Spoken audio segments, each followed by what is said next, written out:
শতাব্দীর এমন ভয়াবহ বন্যায় ফেনীর অনেক শিক্ষা প্রতিষ্ঠানের এতটাই বিপর্যস্ত অবস্থা যে কবে নাগাদ শিক্ষা প্রতিষ্ঠানগুলো স্বাভাবিক শিক্ষা কার্যক্রম চালু হবে তা নিয়ে তৈরি হয়েছে অনিশ্চয়তা। অনেক শিক্ষার্থীর বাড়িঘরের অন্যান্য আসবাবপত্রের সঙ্গে পুরোপুরি নষ্ট হয়ে গেছে তাদের বই পুস্তক সহ প্রয়োজনীয় শিক্ষা সামগ্রীও।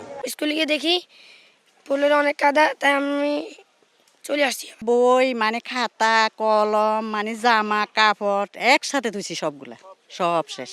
ফেনীতে প্রাথমিক বিদ্যালয় 559টি, মাধ্যমিক বিদ্যালয় 193টি, মাদ্রাসা 128টি, কলেজ 30টি, কারিগরি ডিপ্লোমা ও প্রশিক্ষণ সংশ্লিষ্ট প্রতিষ্ঠান রয়েছে 10টি। জেলা প্রাথমিক ও মাধ্যমিক শিক্ষা অফিসের তথ্য অনুযায়ী বন্যায় প্রায় সব শিক্ষা প্রতিষ্ঠান প্লাবিত হয়েছে।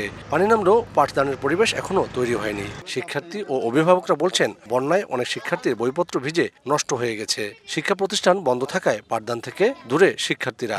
কল্পনাও করতে পারেনি যে এতটুকু পানি বাড়বে। আমাদের বরাবর ছাদ পর্যন্ত উঠে গেছে পানি, এই জন্য আমরা কোনো কিছু বাঁচাতে পারিনি।